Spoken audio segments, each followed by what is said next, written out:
I'm Emily. And I'm Hannah. We are best friends and dietitians. We have a goal of challenging nutrition misinformation and fitness trends with an evidence-based approach. Each episode, we will dish up our thoughts about the latest facts on a popular health-related topic. We're the Up-Beet Dietitians.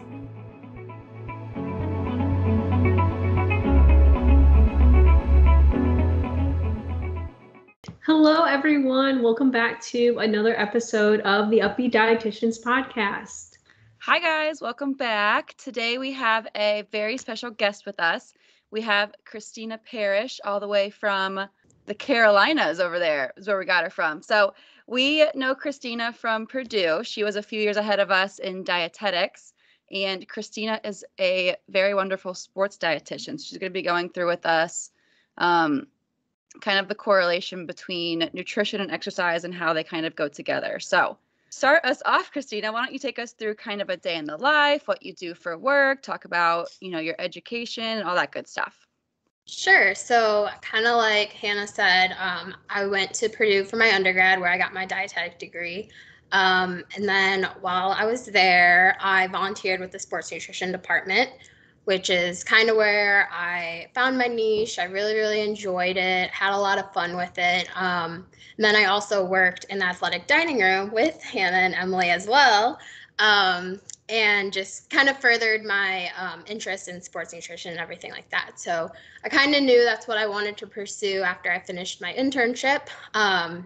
But you need a lot of experience to get into it. So after I finished my internship, I applied to a bunch of fellowships, internships, things like that, where they were paid positions, but you weren't really paid very much. And they weren't full-time positions either. So no benefits or anything like that, but you get really, really good experience. So I started off at the University of Virginia, where I had a year-long internship there, and continued to learn and grow as a dietitian.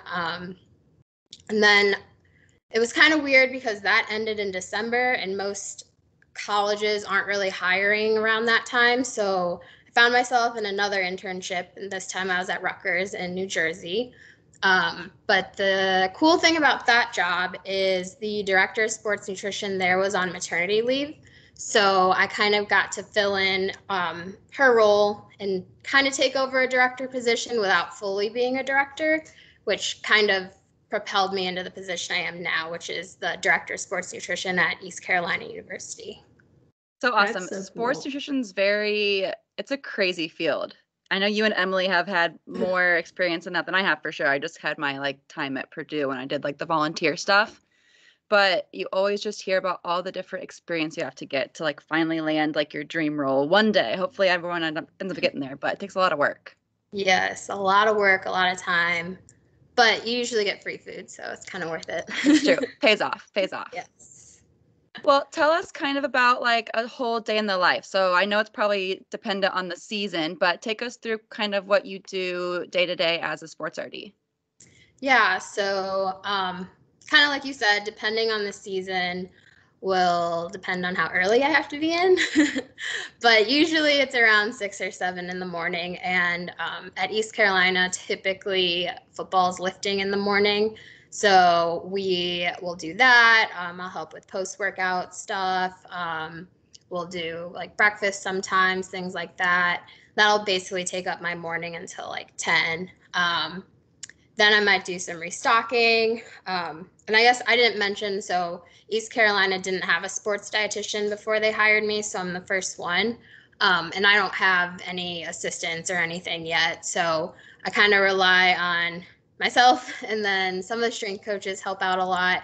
And then I have undergraduate volunteers as well. It's definitely not as structured as it was when we were at Purdue, but I'm kind of working on getting it there. But so if I don't have a student, I kind of do the restocking and all that fun stuff. Then I might meet with some athletes, do one-on-one consults, things like that. I might do some body comp stuff, depending on the time of year, again, who's in season, who's not. Might go to Sam's Club. I might have other meetings with administration or athletic training or coaches. Then I'll usually go up to lunch. So we do, we kind of have a much smaller athletic dining room than we did at Purdue. But it's similar to like when we were there where it's just football, men's and women's basketball. And then we just added baseball this summer as well. So I'll go up there, make sure everything's ready to go, help the athletes make good choices, things like that. And then between lunch and dinner, it'll kind of be the same as the morning. I'll just do some stocking. I might have meetings, might do consults, and then we'll do dinner again at the training table.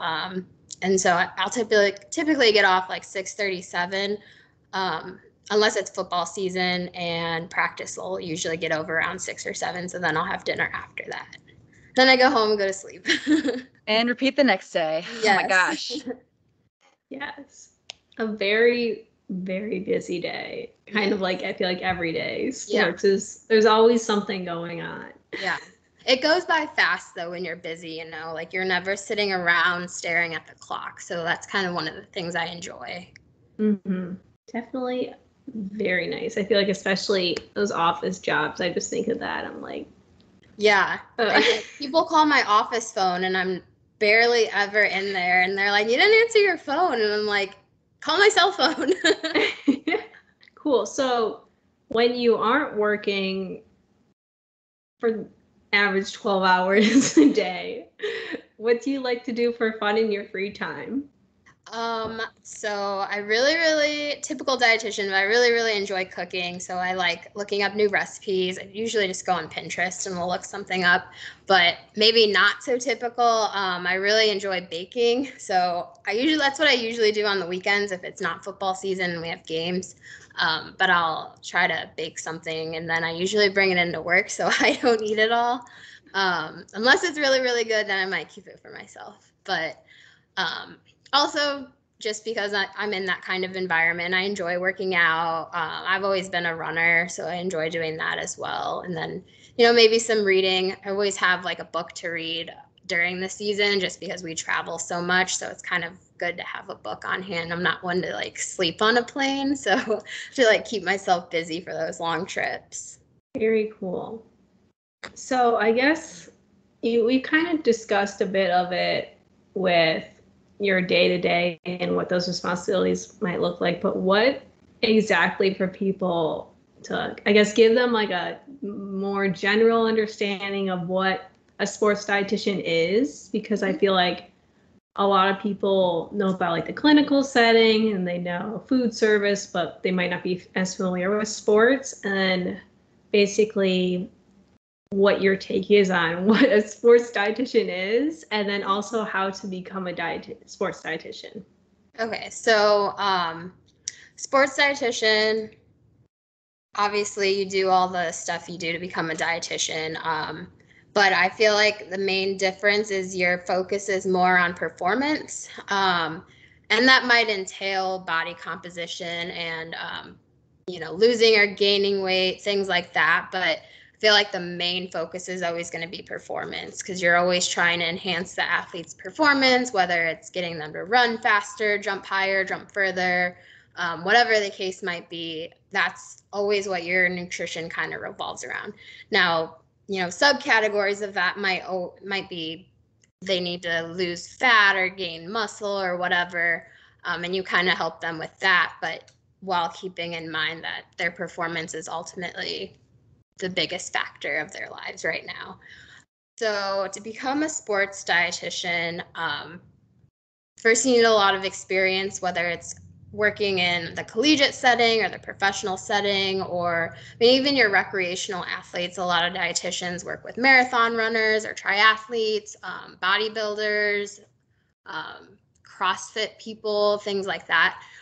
So I would include all of that as being a sports dietitian, but I feel like you always have to work kind of under someone who has that experience, because a lot of it is the hands-on learning, and kind of depending on what setting you want to go into, whether it's collegiate or professional or whatever the case might be, learning the nitty grittiness of that is often almost always hands-on versus, reading. But there is the reading aspect as well, because most sports dietitians end up wanting to get their CSSD, so their Certified Specialist in Sports Dietetics certification. So you have to be a dietitian for at least 2 years first, and then you have to sit for an exam. And you also have to log, I think, 2,000 hours. I think it might be 1,500 now, but it was 2,000 when I took it.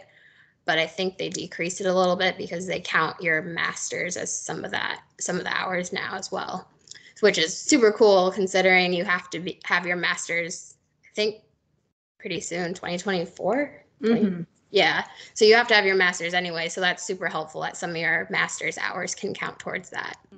But after that, I really think the most important part is that experience, though. It's definitely not a field you can just jump into and do, especially since in your internship, I feel like it's mostly clinical based, maybe food service, kind of depending on what internship you do. But I know in mine, I didn't really get too much sports nutrition experience.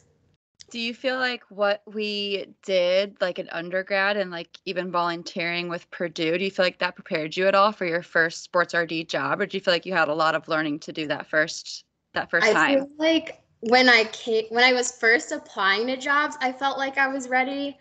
And then when I actually got into it, I realized everything I didn't know. So it's kind of like you don't know what you don't know. True.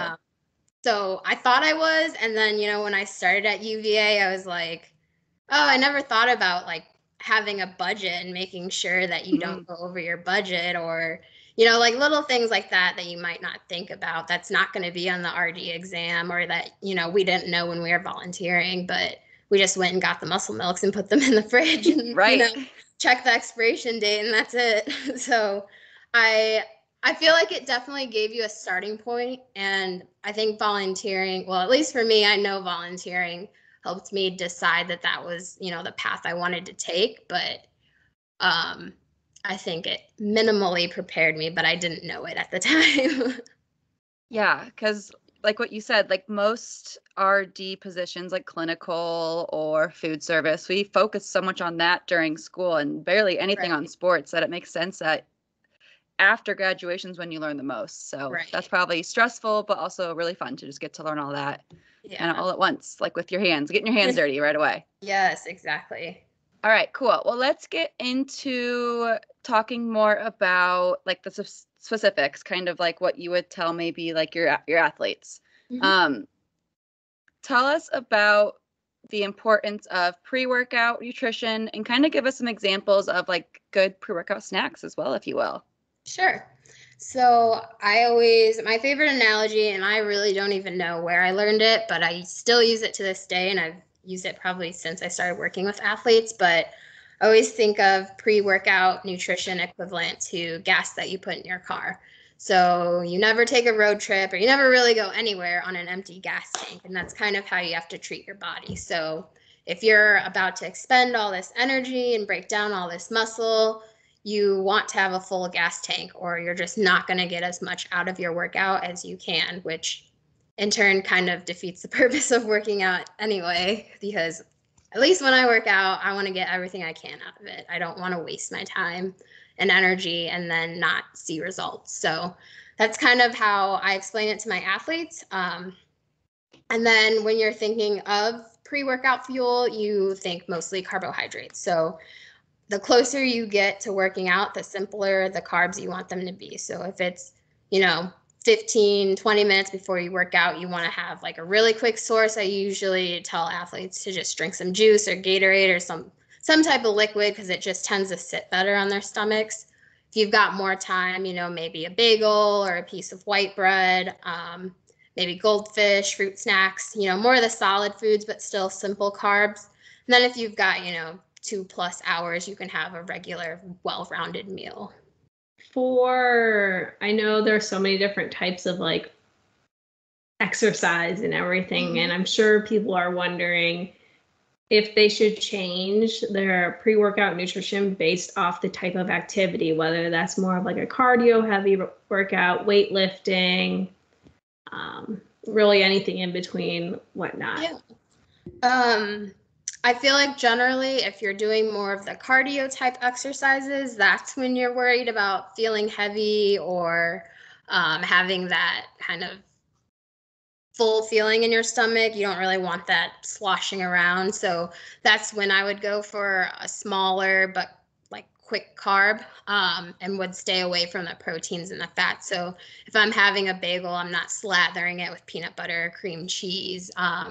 If I'm doing, I don't know, like pretzels and hummus, I'd probably just skip out on the hummus if I was doing a more intense or like higher heart rate cardio type stuff. Now everyone's a little different, so if you can tolerate it, that's cool. But I mean, if not, then I would kind of stay away from those types of things, like the proteins and the fats. If you're doing more of a weightlifting session where maybe your heart rate's not getting as high, you're not like jumping, running, things like that, I think you can generally tolerate something a little heavier. So you can add, the peanut butter to your bagel, or you could dip your pretzels in hummus. You can have some nuts on the side. I don't think like those types of foods generally weigh you down when you're lifting weights. I realized we kind of went into the next question a little bit. No worries. But I know I got in requests for this podcast because so many people want to hear from a sports dietitian about this, because a lot of people do have, or they have expressed to me that they have very sensitive stomachs. Yeah. And they don't like eating a lot before a workout. So just, I guess, to kind of reiterate that part of what you just said, if you'd like to go over that, any recommendations you have for them and examples of what they can eat, even though you already provided. So. It's all right. Usually if you have a more sensitive stomach, I would either give yourself more time to digest before working out. So it's a lot easier if you're working out in the afternoon. So if you're someone who's getting up at 6 a.m. to work out, that might not be as feasible. And then for people like that are doing those early morning workouts, or if you're going straight from work to the gym, that's when I would focus on those liquid calories. Maybe you're drinking some Gatorade, and maybe you're drinking some apple juice, orange juice, something like that, or having a light smoothie.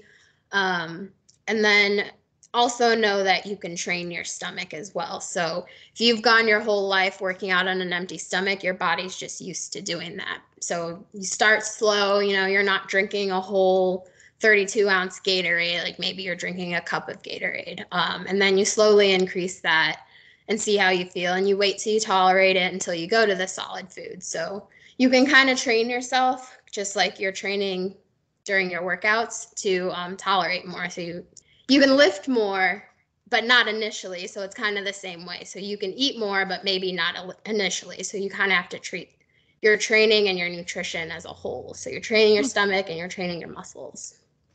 I love that. Yeah. That's a good analogy. That was awesome. That was a really good, just a lot of good general tips for pre-workout nutrition. So let's jump into post-workout now. So kind of the same question. What is the importance of nutrition after your workouts? So just like pre-workout, post-workout, you want to replenish everything that you did during your workout. So you burned all those calories, you're breaking down muscle. It doesn't really make sense, again, to put in all that work and not get all the results you could. So if you're skipping out on your post-workout because you're trying to lose weight, it still really doesn't make sense, because you're not going to build muscle, which is generally what people want, especially if you're trying to, stay fit or whatever that the case might be. And then especially the case for athletes, obviously, you want them to recover so they're ready for the next session, or they might have practice later, or they might have competition the next day. So if you skip out on that post-workout, you end up being more sore for longer, you're at risk for injury. Just a lot of bad things that tend to snowball over time as well. Yeah.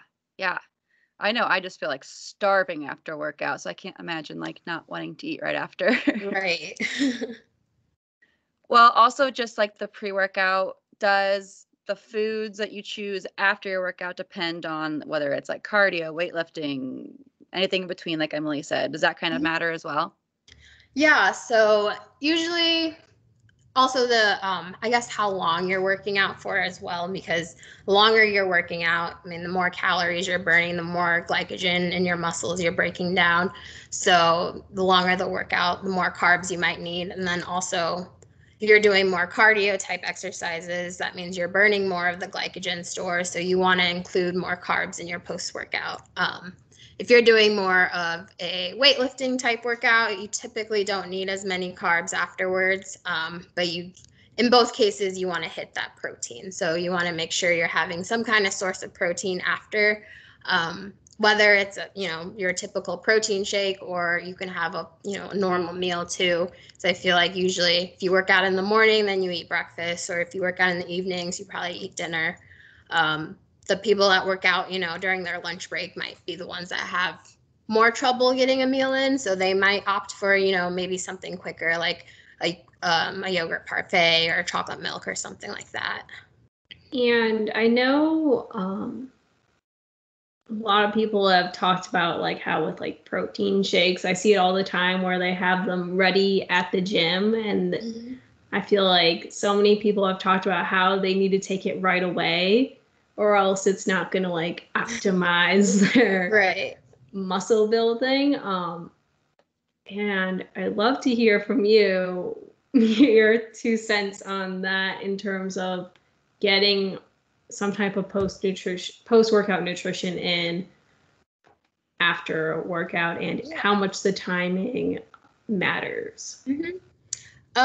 So that whole I feel like there's so many tips out there. Like some people say 30 minutes, some people say an hour.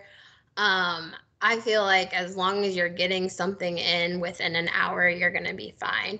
And that's not to say that if you don't get it in an hour, that your workout was a waste. You work out and your blood flow increases. So it is, the quicker, as long as you're eating while that blood flow is still there, it tends to, help you recover and get to your muscles quicker.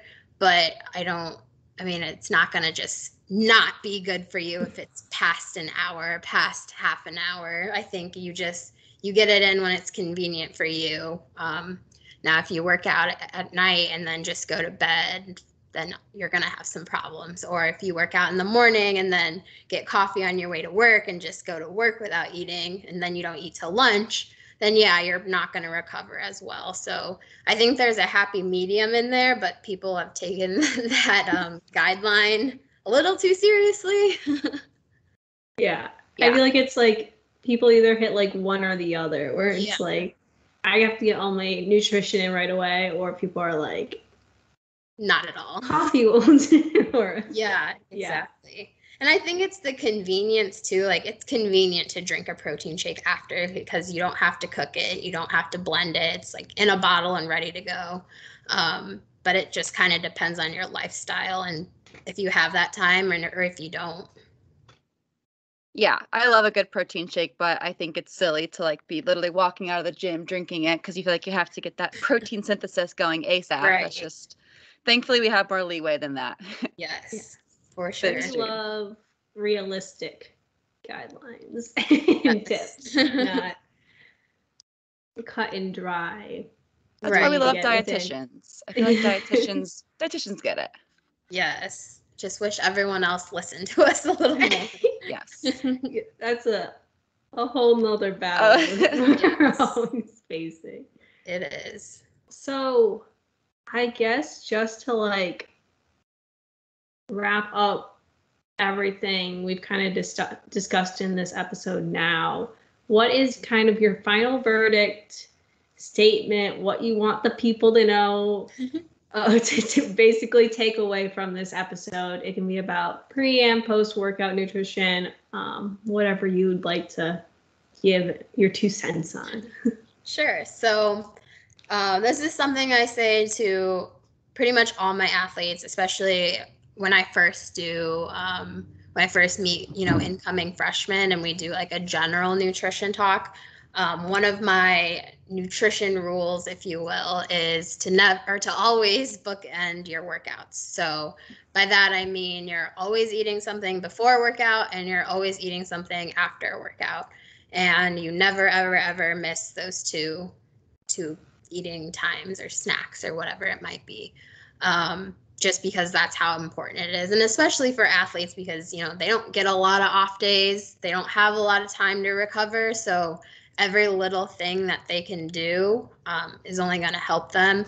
And then every little thing that they don't do is only going to hurt them even more. So that's kind of, you know, my golden rule that I'm like, if you don't remember anything else I ever teach you in your 4 years here, it's at least to eat before and after a workout. You heard it here, folks. Make sure you are eating something before and after. Because I think I know most people I think don't actually do that. So yeah, now they know. One or the other. And it's usually after, I feel like. People are always trying to exercise fasted for some reason. Yes. To our fun section of the episode where we get to debate. I'm really excited for this one because I don't think any of us are going to agree. So that always makes it more fun. And we always let our guests go first. So what is the proper way to eat an Oreo, Kristina? So I don't know if this is weird or not, but I really, really like frosting. So I always separate it, and then I eat the end of the cookie without the frosting, because that's my least favorite part. And then I eat the side with the frosting, because then you have a lot more frosting and a lot less cookie. But that's how I think the proper way to eat an Oreo is. Cool. Hannah, how do you properly eat one? Yes, I'm not the weird one. I'm the exact same way. I love the frosting a lot more than the cookie itself. I will say I like to try all the different crazy flavors. And so what I do if I get a new one is I usually do 2 at a time, and I'll take a just full on bite of it whole of the first one. And then if I keep eating them, that's when I separate them. But if I try a new Oreo, I like to get the full experience of the full cookie itself. But if I know what it tastes like already, that's when I'll start to separate it and take it apart like that. So I totally agree. That's the right way. I look at your Instagram, and I see all the different flavors. I've been trying them too, not as frequently. And I feel like the grocery stores around here don't have as many fun flavors. But I just tried the carrot cake one. I think that's my favorite one right now. Those are so good. Yes. I love those. I feel like there's been a lack of new flavors. There's 2 new ones coming out right now. Right now they're in stores. I don't know why Oreo's not sponsoring me, honestly, but the one that is out right now in stores, I should have looked for it today. Darn it. I was at Kroger this morning. It is a salted brownie one. Ooh. So that's the newest. And then in this fall, they're going to have a apple cider donut one. Ooh, that sounds so good. That does sound good. So the brownie one's out now. So when I get it, you guys will know. Be sure to check out Hannah's Instagram for the review. Okay, Emily, let us know how you eat an Oreo. So I also have 2 ways, but it's based off of my laziness. If I don't feel like making a mess, or I'm just more hungry, I'll eat it all together. But I really like separating them. But then I feel I don't know if this is normal, where I like eating the frosting by itself. And then I put it back together and eat it as 2 cookies. Oh, no. I think since we like frosting so much, we would not enjoy it that way. That's too much cookie. Too much cookie. Yeah, that's way too much cookie. If I eat the frosting off of it, I just throw the cookie part away. I would literally get a tub of just frosting and just eat that. I would too. Maybe Oreo should sell their 2 components separately. Should. I would totally buy that. Hannah, I was gonna ask, do you eat yours? No, you do, because you didn't like how I ate it. You eat the frosting with the cookie when you separate it. Yeah, occasionally I'll have just the frosting itself. I'll just peel that part off and just eat that, and just discard the cookie. Depends on my mood. I guess I have 3 ways of eating it then. It just really depends. Look at us. There's so many fun ways to eat cookies. Do you guys use milk? Do you guys ever dip them in milk, or is that like a no-go? I haven't in a really long time. I don't do it with any of the new flavors because I feel like the new flavors have enough going on. But Sure. if I have like the original, I used to when I was like in high school and younger still, but not since then. But I never buy the regular Oreos anymore either. I don't either. There's so many new ones. I don't know why you would. Yeah. Emily, do you ever use milk? Well, not real milk for you probably, but No. almond milk or anything? Okay. No. I don't think that'd fit my eating method. That's true. That's true. Might moisten them a little bit, I guess. Yeah. Yes. Yeah, just the cookie's so dry. I know. It's why I don't like it, I think. Yeah, me too. I don't know. And I can't imagine like dipping the carrot cake one in milk or like the birthday cake one. No, I feel like it would make it worse. Yeah, it would not be good. The brownie one though that you talked about might be good in milk. That's true. Yeah. That's true. I'll do a with milk review on Instagram. You have my word. That'd be a good post-workout. You'd get your carbs from the Oreo, your protein from the milk. There we go. Dietitian approved. There we go. Or you could just eat the Oreo before workout. That's simple carbs. I wouldn't not done that. I might not go for a run, but I could lift some weights after eating some Oreos. Like, yeah. We kind of like to end our guest sessions by asking you where you would like listeners to find you at, or any really resources you'd like to share with them. Yeah, so I mean, I have an Instagram, but it's pretty much just a personal account. I don't really, I like post things that are going on at ECU and maybe like personal recipes and things like that. But you'll find a lot of baking stuff on there though. But that's just Parrish_K. PARRISH_K. Then my Twitter is a lot more, it's all nutrition, a lot of like ECU stuff as well, obviously. But that's Parrish_RD. So PARRISH_RD. Cool. And we'll be sure to link that too in case you did not get that just now. Yeah.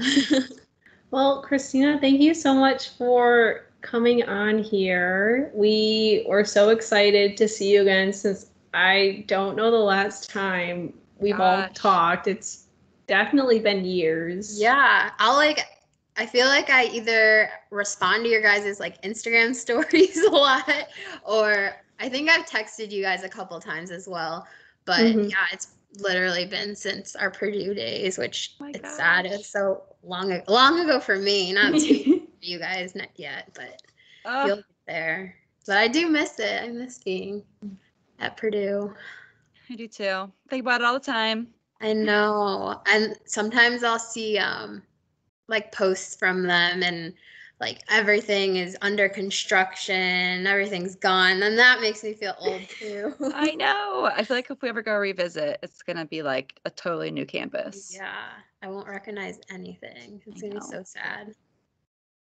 Oh, we're getting old. Yeah, it's sad. So sad. Well, yeah, Kristina, we really appreciate having you on. This will be such a good episode for our listeners. Yeah, thank you so much. We really, really appreciate it. Yeah, of course. Thanks for having me. It was great talking to you guys and catching up. Alrighty, everyone. You know that I say this every time. You do this every time. Thank you so much for tuning into another episode, and we hope you tune in again next week. There we go. Ding, ding, ding. Alrighty. All right. Bye, guys. Bye. Thank you so much for tuning in on this episode of the Up-Beet Dietitians with your hosts, Emily Krause and Hannah Thompson. We appreciate you all so much for continuing to support us. In order to support us and sustain the success of this podcast, please subscribe and leave a rating and review. If you'd like to provide us feedback for future episodes and guest stars, follow us on Instagram at the Up-Beet Dietitians. Lastly, you can show us support by providing a monthly donation using the link at the end of our bio. Once again, thank you so much for listening today, and stay tuned next Wednesday for a new episode. Until then, we hope you have a wonderful rest of your week.